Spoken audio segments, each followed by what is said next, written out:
When it comes to basketball, Jake Uitti has a superpower, which is helping players express themselves between the covers of autobiographies. Jake, thanks for making time for us. Thank you, Glenn. It's a pleasure to be here.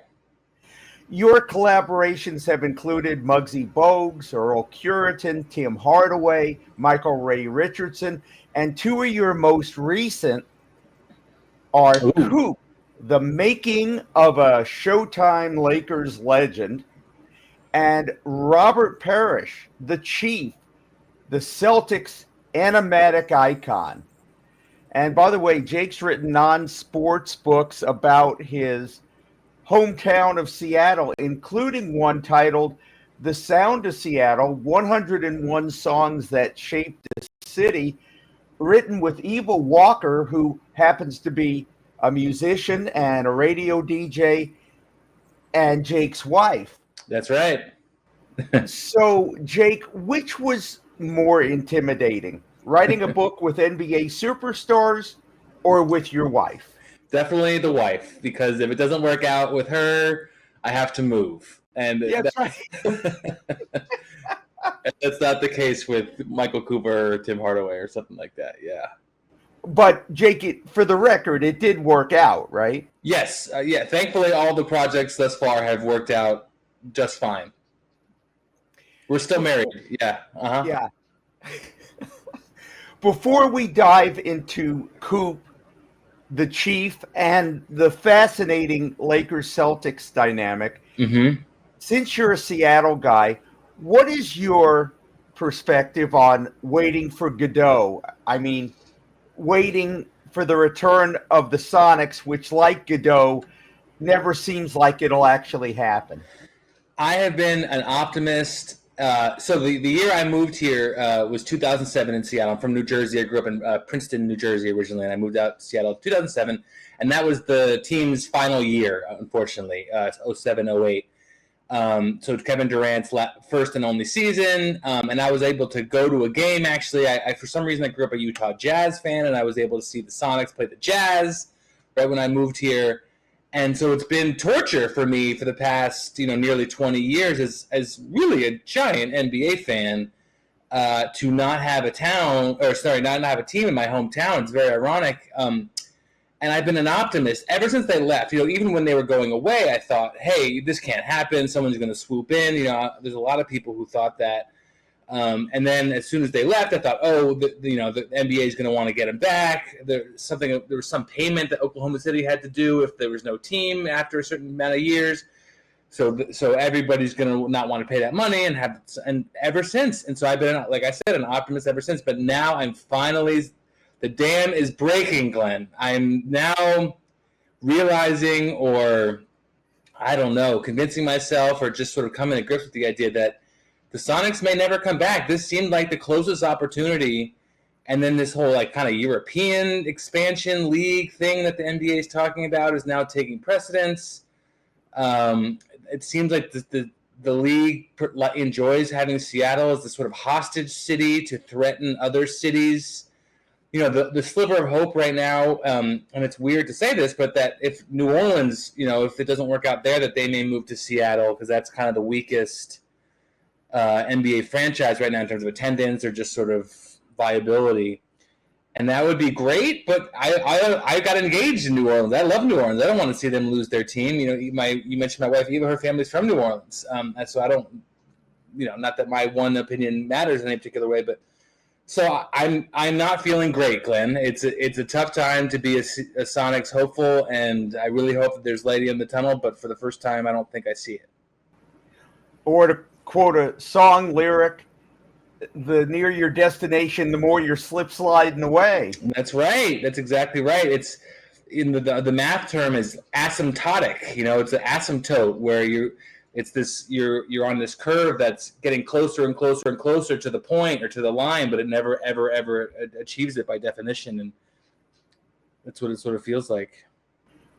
Well, now we've officially discovered that you're too smart for me.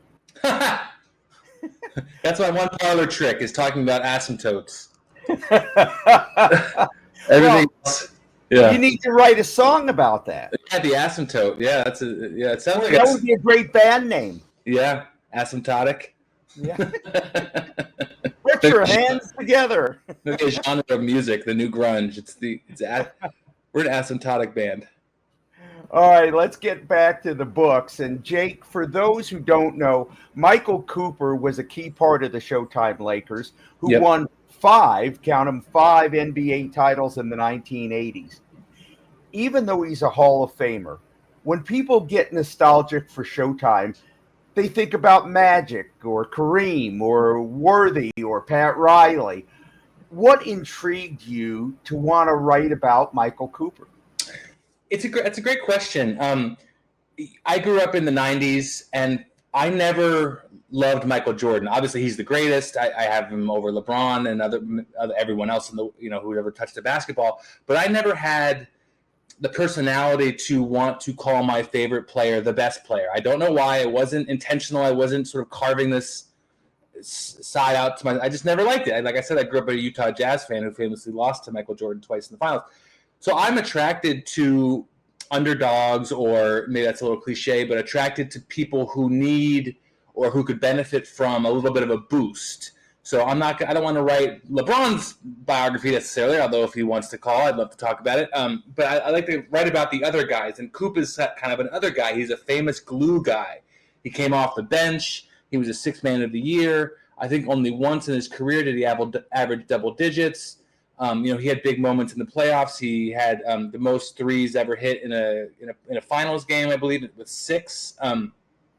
But he's kind of this other guy. Magic has 5 rings. Kareem has 5 rings. You can say Pat Riley has 5 rings with the Lakers, although one was as an assistant coach. And Coop is the other guy with 5 rings. And it's like, it's not by accident, And beyond the basketball, Coop he's a very funny person. He's got a great speaking voice, a great sort of style of the way he talks. He's got a lot of great stories. He's one of Magic's, best friends, certainly in basketball circles. And he was there for it all, He was there for the Forum Club. He was there for everything, And so I should mention, I played basketball in high school, certainly not at the level of these guys that we're talking about, but I was sort of a glue guy as well. I liked getting assists, or rebounding, setting screens. I was never a scorer. I was never the point guard. But I liked having those sort of roles, so I understand them a bit better, and I'm sort of attracted to them. Cooper quotes his teammate, Kurt Rambis, who said Coop, quote, had a sickness for defending, and he's proud of noting, I was named 8 times to the league's all-defensive team, winning Defensive Player of the Year once. In your speaking with him, how much pride came out for Coop's defensive skills? A lot. It's funny. If you make the NBA, you're very good. Coop was never maybe like the number 1 player in college, but he was good in college, and he was picked in the 3rd round to the Lakers. And when that's who you are, you have to find your role. People who make the NBA today are the 1% of the 1%. But once you make the league, you have to fit in. Not everybody can be the number 1 scorer on the team. And so Coop was smart enough to find how he fit in, and he was led by Jerry West, who said you got to be a defensive player. And he was also smart enough to sidle up to Magic Johnson, and Magic was smart enough to sidle up with him because Magic knew he needed a shooter to dish the ball out to, and Magic knew he needed a defender who could guard the quickest and best player, so Magic wouldn't have to. So Coop was kind of the right place, right time, but he was also, brilliant in seizing the moment. How many people have let the moment pass them by? And Coop was not going to let that happen, despite some severe injuries, both in the NBA and growing up. In the book, Coop, he says about today's NBA, quote, it's a good, entertaining product, but I wish the league didn't legislate out so much of the toughness and physicality. Yeah. And in his book, Robert Parrish says, quote, you can barely touch someone now. Yeah. No hand checking, no forearms in the back. So do you share that view? And how would you describe the 80s and 90s NBA to someone who didn't see it? It's a good question, too. I don't know. In some ways it's fun to have eras. It's fun to say, oh, the 80s and 90s were the physical eras, and 2000s was even kind of more physical and certainly slower. And then Steve Nash and the Suns picked it up. And now the NBA wants speed. They want scoring. Some of that seems cheap. I think you want to kind of legislate the cheapness out. But, if you're Adam Silver in the NBA, you're giving a meal essentially to millions of people, and you're serving lots of different people. You want to serve TikTok and Luka Doncic, throwing an alley-oop to LeBron James serves TikTok, and that gets your message out and your brand out and your league out. I would prefer the scores to be, maybe around 101, 105, as opposed to 115 to 120. I would like a few, fewer foul calls. The NBA seems to be working that. The biggest thing I wish they would change is traveling. I wish they would be very much have a more discerning eye when it comes to steps. But and Coop made his bones on defense, so he's going to prioritize defense. And Larry Bird called him the best defensive player, on him in the 80s. So he's going to honor defense, and that makes sense. And when you get to the playoffs, defense wins championships, and you got the game slows down, and so ultimately, defense and mid-range scoring are what you really need to win. That's why Kawhi Leonard was so good and people like that. But so I would describe the 80s. I mean, certainly you see some of the highlights. I was born in 83, so I was 7 in 1990, but you see some of the highlights before I was, conscious of them, and people are bloodied and getting destroyed. But then you watch some of the full games, and it's not all like that, It's like certain moments are like that. And the 84 finals with McHale clotheslining Kurt Rambis, who you mentioned, and a lot of that sort of stuff, and that's kind of when it crescendoed. But and there's other racial reasons why the NBA doesn't want violence, and there's other, the fans are right there, the players are essentially naked on the court. There's a bunch of other reasons, so I understand it. But I wish 10%, 5%, 8% more toughness would come back, and a little bit less showy and a little bit less, that sort of thing. A little more Coop, a little less 2025 we could certainly use. Well, the 3-ball probably has had something to do with that too. Yeah, the 3-ball, man, it's made the game harder. It's less physical, but your body's moving more. You're running out to the paint, or from the paint to the 3-point line to cover way more than you used to. You watch these older games, Larry Bird's heyday, the paint is packed. All these people kind of curling off each other in this kind of scrum under the basket, and the game is essentially completely different. You're still dribbling a ball and shooting into a hoop, but everything's happening outside as opposed to inside because 3 points are worth more than 2. Again, you're hitting me with these advanced scientific concepts, so stop that. It goes 1, 2, then 3. I just want for the listeners. And then many. Yeah, and then many, and then infinity. Yeah. I circled a couple of Seattle connections in the book Coop. One is when he discusses Spencer Haywood. Mm-hmm. It took a Supreme Court ruling for Haywood to jump from the ABA to the Sonics in 1970. Look it up, kids. Cooper writes, and this is a longer quote, so stick with me, Jake. He is one of the most important people in the history of professional basketball, paving the way for underclassmen to enter the league. And after his retirement, he helped to usher in new initiatives with the National Basketball Retired Players Association, including health care for older players. So Spencer Haywood, on top of a Hall of Fame career, may be an underappreciated elder. Oh, Spencer Haywood's one of the most interesting people to ever walk the earth, and in basketball circles, absolutely. I could talk about him for a while. He's got a great book too. It's called The Spencer Haywood Rule, and it's written by Mark Spears, an NBA writer who I really like. But yeah, I mean, Spencer Haywood saved the 1968 Olympics for America. I think he was 19, and he was kind of the one player of note on the team. That's the same Olympics when John Carlos and Tommy Smith, forgive me if that's not correct, put their fists in the air on the podium. Correct. Yes.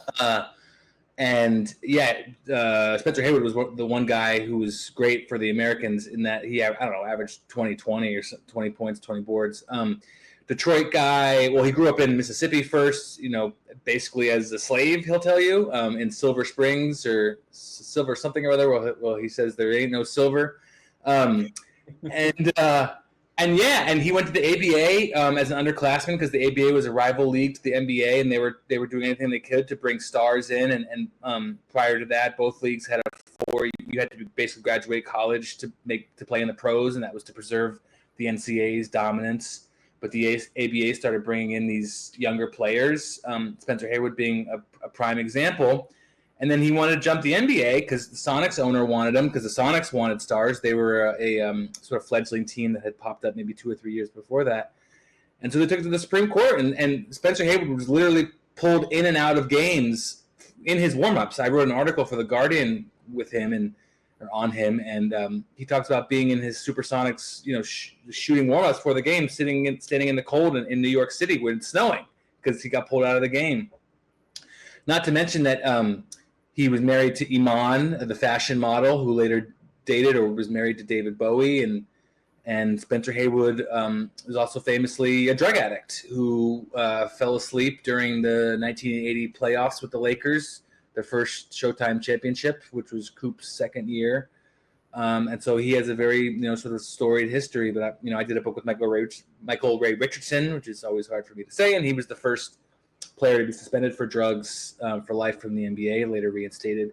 So I have a soft spot for people like that. But Spencer Haywood's the best. I mean, he's just the best. Hall of Famer and just eloquent, and he's the best.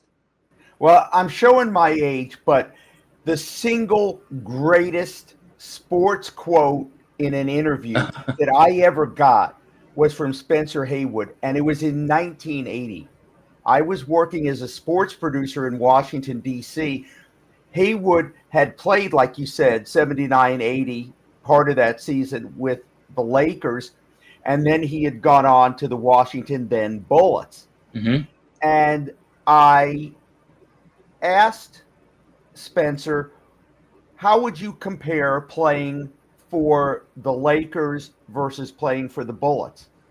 And without hesitation, he said, do you know the difference between animals and humans? And I was like, whoa. He was like, okay, these Bullets, they're a team. We take care of each other. That 79 Lakers team. Now, this was his perspective, of course, but it was like they were all out for themselves. It wasn't a team. And I'm like, that's 50 years ago. And I still remember it like it was yesterday. Yeah. He's got that sort of sing-songy voice. He's always kind of like humming his words, kind of. Yeah. And the biggest hands this hand has ever shook. Yeah. I mean, like, my hand disappeared up to my elbow shaking his hand.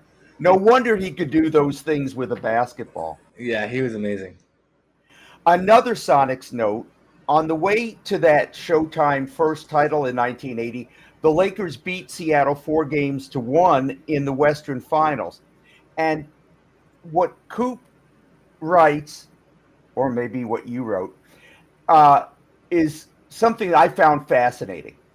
Strangely, we didn't have to play them, meaning the Sonics, at the Kingdome in Seattle, their home gym. We played them at Heck Edmondson Pavilion on the University of Washington campus. We may have lost to them had we matched up in the Kingdome, but there was something about the Heck that made it feel like a college game, and that's where Magic shined. Yeah, isn't that interesting? Yeah. Totally. I guess Seattle fans can blame the Mariners for having home games scheduled at the Kingdome. I guess so, yeah. I mean, I've done a little research on the Sonics, and that whole early period, I mean, as you can imagine, the late 70s, Seattle, the Sonics were or I guess it was late 60s rather, the Sonics were the first professional team in Seattle, and there were some bumps, I think the Sonics have the only rain delay for an NBA game, which is indoors, by the way. Yes, the roof leaked, and they had to. And there was different. The game. Yeah, and different stadiums and different renovations and different homes. The team sort of moved around. So I know that that the Sonics had different venues in those earlier years, but it's just so interesting, the idea that Magic Johnson would be better in one arena than the other. But it makes sense. I mean, he just come off winning the NCAA championship, right? He knew what he was doing in a college environment, and to be in a college environment and to sort of be able to manipulate that energy, that's Well, one of and his for many. Cooper to admit that the Sonics might have beaten him if they Yeah, played in the Kingdom. the Sonics were good. They'd won the championship the year before, right? I mean, yeah, in Right. '79, yeah. So they had, I mean, then they had great guards, big guards, Dennis Johnson, downtown Freddie Brown. They had Sigma, amazing inside presence. So, yeah. In his book, Robert Parrish writes that he would have welcomed the trade to Seattle in 1990. Yeah. Something that was widely speculated about, but never happened, of course. Any thoughts on what the Chief would have done for the Sonics franchise at that time? I think he could have done a lot. I mean, he played he played till 97 and he won a championship with the Bulls. So he wasn't hurting anybody, He was certainly an influence, and he had a great time with those Bulls teams, which had beat Seattle the year before, 96. Casey Jones was the Sonics coach at the time, and he had won 2 championships with Robert Parrish in Boston. And so that was kind of why the trade was going to happen. I think the Sonics could have benefited from some maturity, probably. You read the whole Parrish book, which is going to be out next year. And he talks about being with the Hornets. I don't want to give too much of that away right now, but that was not the most mature team, and they could have benefited more from Robert Parrish. So I think the Sonics would have been smart to have him. It's so funny how all these machinations are happening behind the curtain. And, from a fan's perspective, like when the game goes beyond the court or, goes in, the realm of the stands, like, oh, Robert Parrish could have been on Seattle. But these things are being bandied about, talked about all the time. It's so history would have changed. If Seattle didn't play at the Heck for that one game, Showtime is completely different. Maybe it never gets off the ground, but they won in 80, which gave them the confidence for 82 and 80, whatever, 85. And so, yeah, I don't know. I think it would have been cool to have Robert Parrish in Seattle. He still had some juice, and the Celtics did not. So I think he was probably still an all-star after that, too. I think maybe in the early 90s, he made at least one more team. So, and sliding doors, forgive me to keep rambling, but famously Sean Kemp left Seattle because the Sonics signed Jim McIlvaine, a center. So maybe was Robert Parrish too old to be a starter? Would they have not signed Jim McIlvaine? Would Sean Kemp still be here? Would the Sonics still be here if Sean Kemp was still here? Would the Oklahoma City Thunder not have a championship if all because Robert Parrish didn't go? There's all these amazing what ifs that you can at least make a case for. And you would have been on the International Space Station as a scientist. Right, me and Katy Perry would have been orbiting the Earth. Yeah. I felt like Cooper had one blind spot. Oh.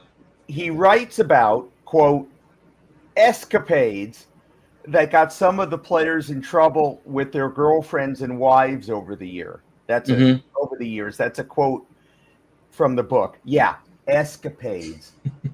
Honey, I'm going out for some escapades. Have fun, dear. The disconnect, and you tell me if I'm off base. Cooper refers often in the book, comes back to talking about his faith.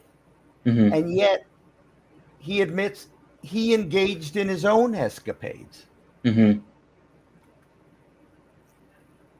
Is that a disconnect?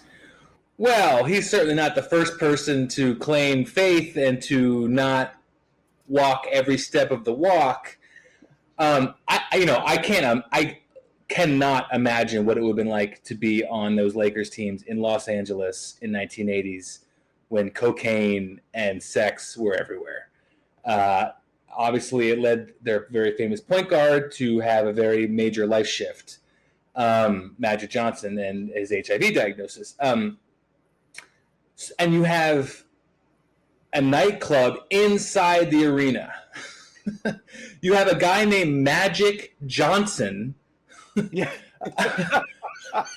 with a smile as bright as the sun, and you're destroying people in Los Angeles with like acrobatic things are going to happen. Temptations are going to come.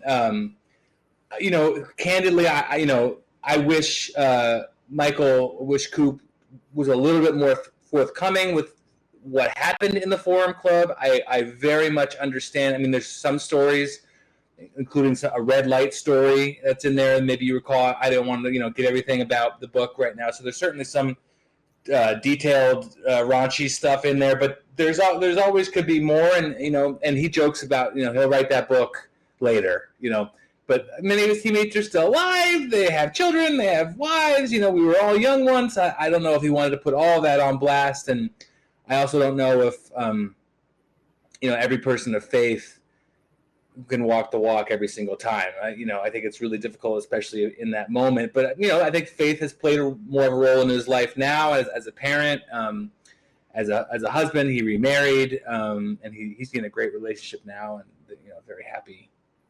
very happy marriage. But, like I said, if I was there, I'd be dead if I was on the Lakers, on the Showtime Lakers. So that any of these guys made it out is remarkable.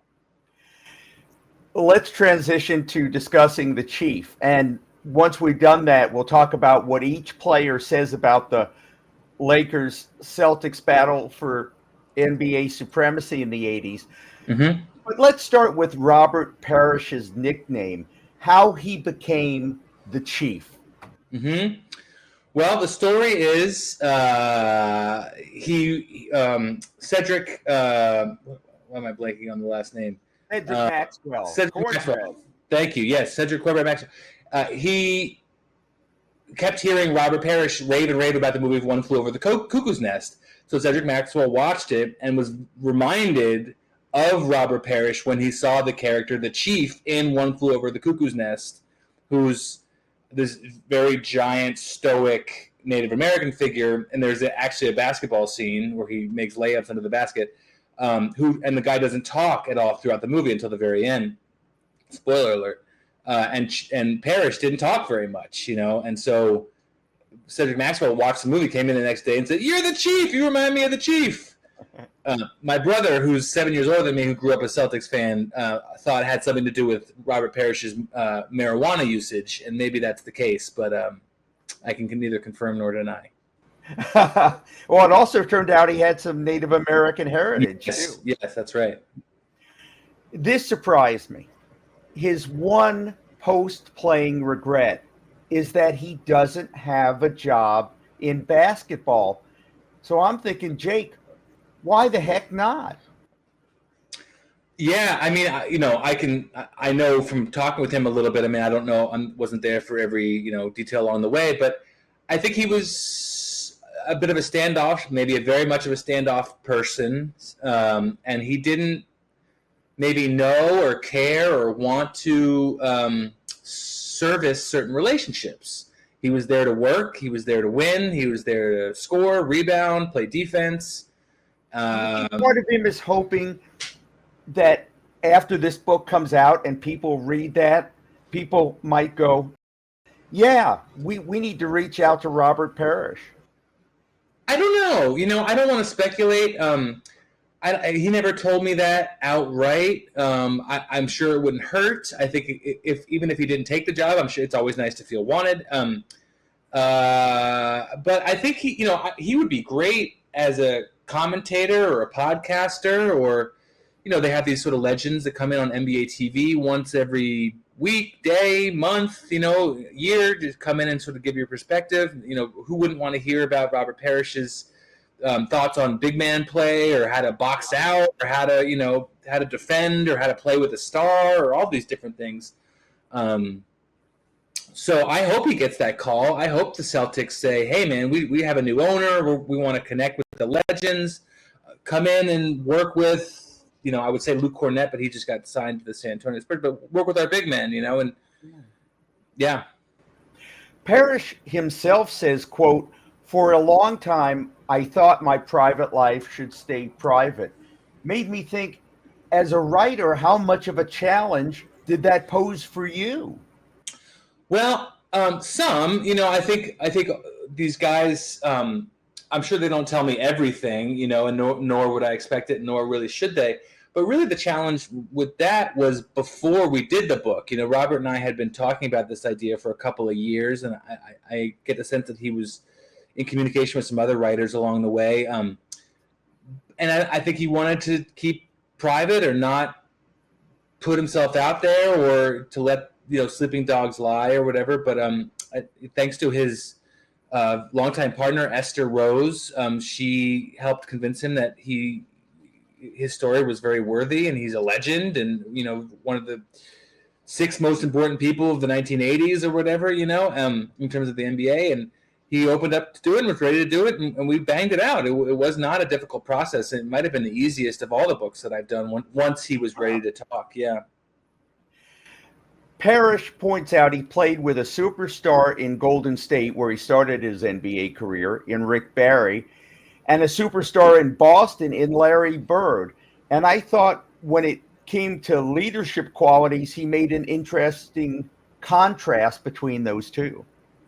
Yeah, I don't remember exactly what he said, but it was basically like you wanted to play for Larry Bird. Larry Bird engendered this thing in you where, like a general or like, a leader, where you wanted to storm the breach, or run through the wall for him. And Rick Barry was not that way. Similarly talented people, both champions. I think Rick Barry was an MVP, if not multi-time MVP, certainly multi-time All-Star and all that. Both white guys, both great passers, great scorers. But Bird had the quality, born with it, developed with it, whatever, where he made people want to go the extra mile for him, and for the team and for the sake of everything. But with him as the sort of tip of the spear, as they say. And Barry didn't. Barry didn't care about some certain people don't care about interpersonal relationships. Bring your lunch pail to work and win and go home. But that stuff doesn't work when the going gets real tough. When the going gets real tough, you need the bond, the chemistry and the I'll die for you mentality. Well, Parrish points out even Larry Bird would pass up a shot if he saw a teammate with a better shot. Right. Yeah. And that, this isn't the right tone, but that infected the team, right? That inspired the team to play that same way. And it all culminated in '86 when, they were maybe the best team ever. Parrish makes a point, not in a disapproving way, of repeating how much of a hard ass his first Celtics coach, Bill Fitch, was.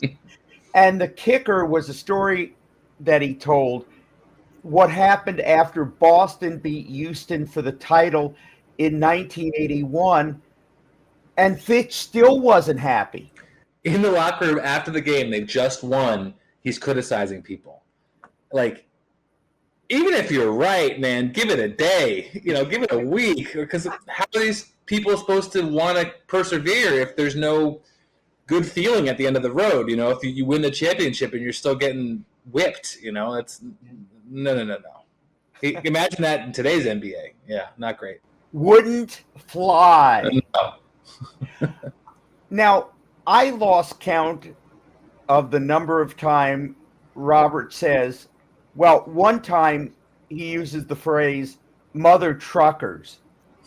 So I don't know if that counts, but did you keep a running MF count? I didn't. It was at first when we were writing, I asked, do you want me to soften this language? And I think he probably said something like, fuck no. I don't know if I curse in this one, but he has, once he feels close with you, I think I can say he has a little bit of a sailor mouth. Otherwise, he's very considerate. But once there's a sort of friendship vibe, he lets loose. Well, I mean, he'll use the word as a compliment as much as a detraction. That's right. That's the mind of Robert Parrish. Get ready, readers.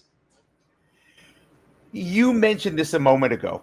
Parrish called the 1986 Celtics the best team of all time. Did he convince you? No, but I don't know if I have an answer. I think as someone who's thought about this and thought about, the greatest players of all time list and stuff like that, again, I'm a big NBA fan and have a lot of gratitude for it as well, which I think is actually missing in coverage of the league today.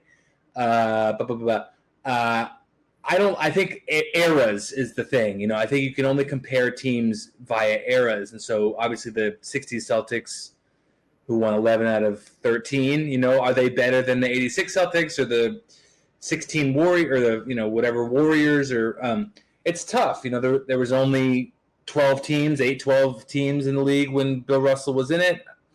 There's 20 some teams in the 80s but the talent was it's really hard to do that. I certainly think they're in the conversation, the top 5 teams ever, That's why it's such a great argument. Yeah, and it sort of never ends. It's sort of one of those things that you just say your case, but no one ever wins the argument. I think, the 86 Celtics, probably the 87 Lakers, the 96 Bulls, the 17 Warriors, and probably the 2000 Lakers are probably the best teams in there. Maybe throw in one or two others, but I would say that's probably where you're at. Parrish gives a lot of credit for how good the 86 Celtics were to Bill Walton. Mm-hmm. Parrish, it comes through, he has so much reverence for Bill Walton that throughout the book he refers to him as William. Yeah. Talk to me, if you would, about the bond that these two very different people came to share. Yeah, one of my biggest regrets, or just one of the things that sucked the most, was that Bill Walton isn't alive. He died about a year ago or so, or at least maybe a year before me and Robert started doing the book. And I would have loved to talk to him about Robert Parrish, or loved to have him, do a forward, or just hear him go on and on. I was able to talk to Walton's widow about Robert Parrish and their friendship. But it's interesting, Robert's he sticks to himself, and I think he's one of those people that if you wrong him, he won't forget, and if you right him, he won't forget. And when the Celtics traded for Bill Walton, who famously, is one of the greatest players in NBA history, but his career was marred by injury, and he kind of had this one last run with the Celtics, kind of on the hunch of Red Auerbach at the time, maybe one of Red's last final great moves. But the Celtics brought him in, and there was wondering whether Walton was going to take Parrish's spot in the starting lineup. Walton's a former MVP, champion, curly-haired white guy, that plays well in Boston, all that sort of thing. But Walton drove to Parrish's house to tell him, I'm backing you up. You're the guy. I'm your backup. I don't care what anyone says. That's how we're doing it. And that stayed true the whole time. And I think Robert Parrish, who people maybe haven't bent over backwards for throughout his life, this was maybe one of the first examples of that. He was floored by it and really taken aback and really appreciated it. And that was the foundation for, what would be a friendship for the rest of their lives. We are the world moment. Bill Walton left his ego at the door. Yes, left his ego at the door smartly too. I mean, do you want to create drama on maybe the greatest team ever, or do you want to come off the bench, win 6th Man of the Year, win a championship, and have memories for a lifetime? He's really smart, and it was the correct move. And Parrish is younger and a better defender, and Walton had been injured, and if you put him in the starting lineup, he could break down, and he was able to last the entire year. And as Parrish points out, he chose Bill Walton to give his introduction when Parrish was inducted into the Hall of Fame. Yeah. Okay, it's well known, well documented that Magic Johnson and Larry Bird breathed desperately new life into the NBA. But I found it just absolutely mind-blowing, and this is important. Parrish said those two did something far more important. Quote, what Bird and Magic did for race relations, does not get enough credit. Can you expand on that? Yeah, what Robert talked about was certainly they were rivals ever since college. They played in the '79 NCAA championship, which is still the most viewed college championship of all time. I don't know, tens of millions of viewers. And they were rivals, but they were also bonded. So you always had to talk about one without and the other. So it was never just a white guy conversation, never just a black guy conversation. They were bonded. And later they became friends. And having these two guys be friends, not only connected but friends, made it cool to have a friend of another race. This is what Robert's saying. He was certainly an adult right when this was all happening, and he is a black man, and he has a different perspective. I was only 4 years old or whatever, so I can't speak to it from crystal clear personal experience, but I certainly believe him when he says it.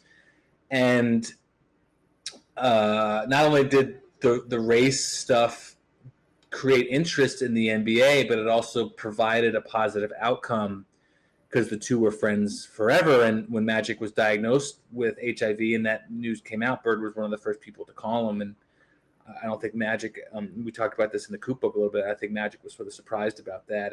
Or at least didn't know, who was going to have his support. And Larry was one of the first people, despite their rivalry, despite them stealing championships from each other, essentially was one of the first people to call him and talk to him and wish him well and all that stuff. So very beautiful. This allows us to segue into the Lakers-Celtics rivalry. So I just want to read a couple of choice morsels from both Coop and the Chief. Mm-hmm. Cooper, Boston, a team of goons with legendary jerk team president Red Auerbach. Parrish, I affectionately call them the Fakers. Cooper, Celtic fans were relentless, yelling every name and epithet their little minds could muster.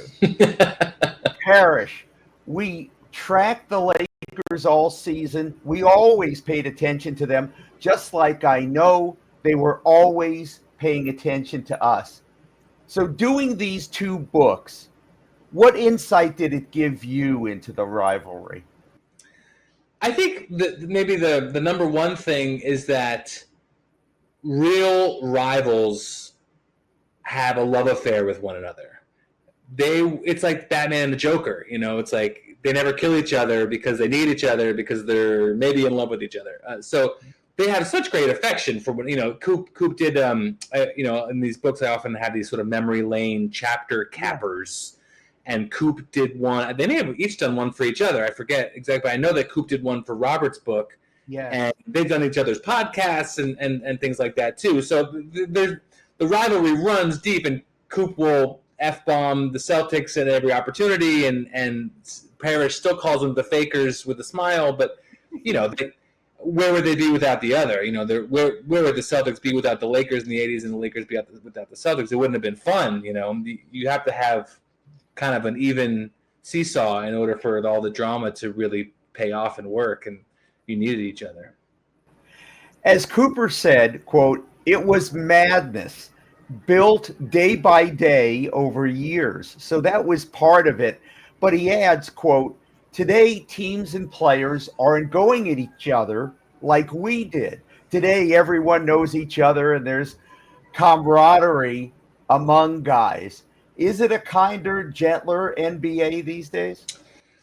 It's a good question. I've never played in the league, but from my observations,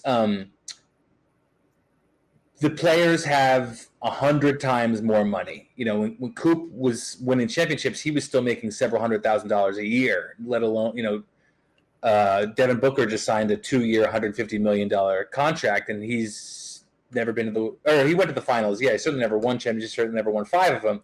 God bless Devin Booker. He's great. So when you make that much money, I think the edge is off at least a little bit, a little bit. But I also don't want to be one of those people who thinks that it's all slapboxing. When the game starts, these guys are going hard. They want to win. Winning equals dollars, prestige, social media. Winning is still a benefit. So, and you don't want someone to get a win off you. I think there's a little bit of a convenient factor of saying in my day ... But You make $100 million in a couple of years, you're not scratching clawing for your life. So I don't know. I don't know. I want to go back to that clothesline game that you mentioned, because both books talk about Game 4 of the finals in 1984. Bird and Jabbar almost come to blows. Cornbread Maxwell makes the choke gesture to LA, and McHale clotheslines Kurt Rambis, which Cooper called the cheap shot of all cheap shots. So I would suggest they don't make games or series like that anymore. No, they don't. Although the Malice at the Palace wasn't that long ago, but no, certainly the NBA does not want to have a game like that anymore. That game was a wrestling match, or that series was a wrestling match. But it's also the most talked about finals of all time. The 1984 finals, Celtics Lakers, is the first time they matched up in the then modern era with Bird and Magic. I believe it went 7 games. There's a storyline from every game: a missed shot, a steal, a choke sign, air conditioning going out. 97 degrees on the court. Lefts passing out. Yeah, absolutely. So they don't make them like that anymore. I sort of wish they do, but when you go back to those games, you don't have the majesty of Steph Curry, or Kevin Durant, the sort of gliding, beautiful unicorn shooting and all that stuff. So beauty's in the eye of the beholder. It's always, the grass is always greener, but that wasn't a wrestling match, Jake. It was a steel cage death match. That's right. I think UFC got a couple ideas watching before. So from hearing you talk, it probably doesn't surprise you that despite all of that like Cooper and Parrish are now friends. Oh yeah, I mean you go through such turmoil with someone. They were on the court all the time together. They played many years over the course of several decades. They were both drafted in the 70s, both played into the 90s. Coop by just maybe into 1990. They're brothers, they're bonded for life. They'll be talked about for the rest of NBA history forever, maybe, or certainly for hundreds. Here it is, 2025, and we're talking about them. Yeah, and certainly for another 25, if not another 100. So how can you not smile when you see someone like that? Well, and what also made me smile is the discovery that you mentioned Esther Rose, Parrish's wife, who was a former Lakers season ticket holder. And has gotten him on TikTok in the past. I don't know if they're still doing it, but Robert Parrish has been on TikTok. So that's the biggest achievement of anybody involved in this. Before I let you go, just a couple of quick questions about the mechanics of how you put together these autobiographies. Do you prefer to know everything about the player before you talk to them? Do you prefer to know nothing about them before you talk to them? What's your MO? I think it's a balance. Like I said, I'm 42 and I've been following the NBA for 30 years or whatever. So I have a strong sense of history. I certainly don't know everything, and I certainly have learned a ton while doing these books. So I don't go into it thinking I'm an expert on it. I don't read every article ever written about Robert Parrish or Michael Cooper or whoever else. But I want to learn as much, and I do a bunch of research as we're going, and we'll go back and this came up and ask questions, or or maybe an interview we do provide some new insight or something. So it's a balance. I think I have a problem as a writer where I maybe put too much stuff into the books, or at least I have my ambitions a little bit. I think there's a world in which it could be even pared down a little bit. And that's always a hard, that's sort of a writing question of how do you want to put as much about these guys' lives from beginning to end? Do you want to just sort of theme the book in one way or the other? So those are always questions that you try to answer, and do the best at when you're writing it, and then when it's being edited by the publisher and all these things. There's a lot of choices to make. But I don't know. I kind of want the large part of the story to come from their mouths, because ultimately it is their book. They are the primary author of the book, and it's theirs. I'm not writing like Miran Fader is a great author, or Chris Herring, the book on the Knicks, and that's from his perspective on the Knicks. Or Miran Fader will write a book about Giannis Antetokounmpo, a sort of 360 view of his life from her perspective. These books, these autobiographies, are co-written with the players, and so it's in their voice, and it's their vision and their purview largely. You don't want to be dishonest, and you don't want to be derelict, but a lot of it is what they tell you also. So it's a balance. Yeah, I understand. I still say it's a superpower to be able to write in different players' voices, which you do, and make it a flowing narrative. Thank you.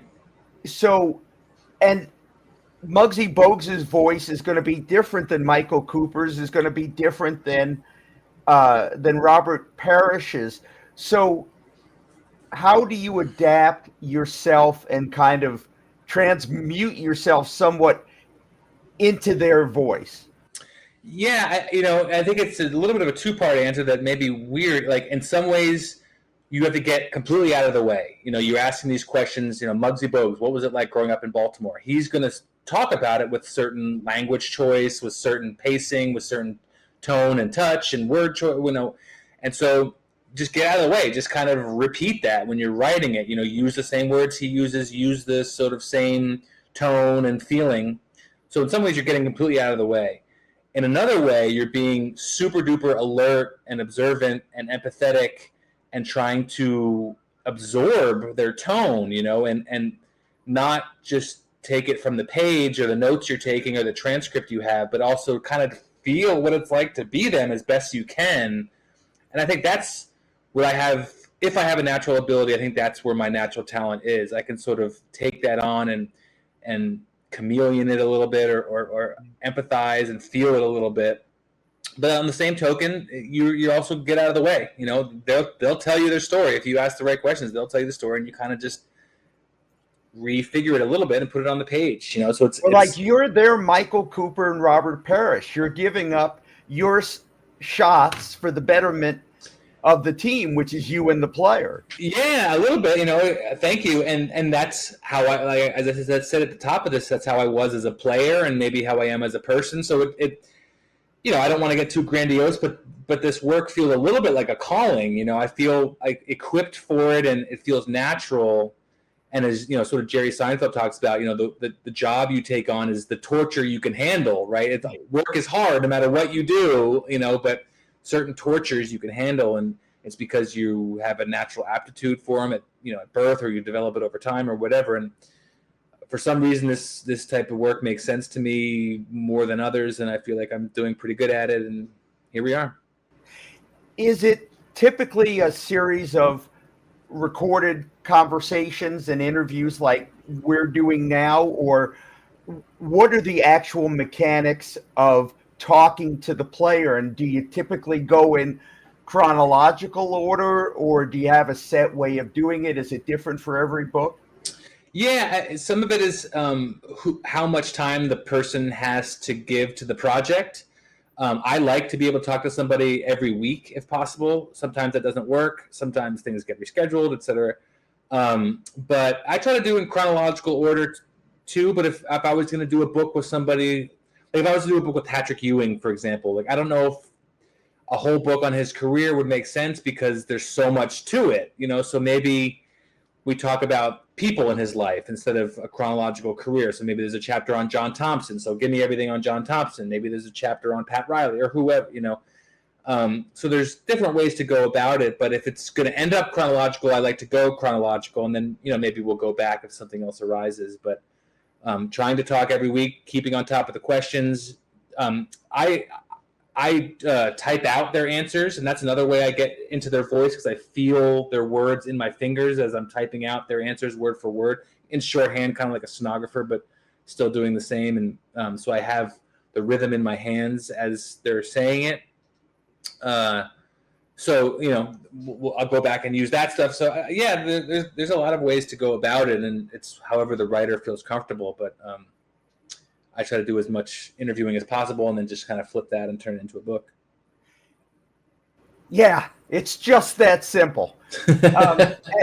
And the important thing that came out in both of these books to me is that you obviously gained the players' trust. And some people are going to be more naturally open. Some are going to be more reserved. Is there a key to gaining the players' trust to know that you will, in the writing of their story, that you'll take care of them, even if you're writing about things that aren't necessarily complimentary to them? Yeah, that's another great question. I think athletes, rich people, famous people, famous Black people, I think it's risky, especially now in today's world of social media and constant coverage, to be honest. And the risk is that something you say off the cuff is going to be sensationalized or extremized or whatever. So I think the job of a writer in my position is to not try to get anybody, corner anybody, try to not sensationalize any book, try to, not have the book or the person's life be service to you. You're in service of the story, you're in service of the player. And like I said, I have a lot of gratitude for the NBA and the people who are in it. And I know they're rich, I know they're famous, I know they benefit from those things, but I've benefited from them and the league and it being around and just having something to follow and, to enjoy for my entire life, essentially. So I'm not interested in, I did, like I said, a book with Michael Ray Richardson, and he was offered, when he was expelled from the league, $1 million to write a book outing everybody that he did cocaine with. And he refused the payday and refused to do it. And we still, that's a rule that we held to when we wrote the book too, and I'm not interested in getting that. And I think if I said, man, just give me some people, we want to sell copies, I think I would lose trust, because I'm no longer in service of the player and his story. I'm in service of my own, and maybe my bank account could benefit from me being more in service of my own. But I don't want that. I care about these guys, their lives, about being part of their journey and their story and telling, some intimate points of their life. But I don't want to do it in a way that services me first or only. And I think that's, I want to walk away being sort of friends with these guys, and not because I have a desire to be friends with former NBA players, although it's great, but because I want to feel like we've completed something together. And so, we, much like Coop and Robert Parrish, completed the 80s together. I've done these books with them, and it's worked out. And I don't know, that's what I care about. And I think you can't be sensational or sort of serving yourself. And I think people can sniff that out pretty quickly. Jake, please tell us when and where we can find Coop and the Chief, and for that matter, any of the other basketball or non-basketball books that you've written. Yeah, there's 3 out now.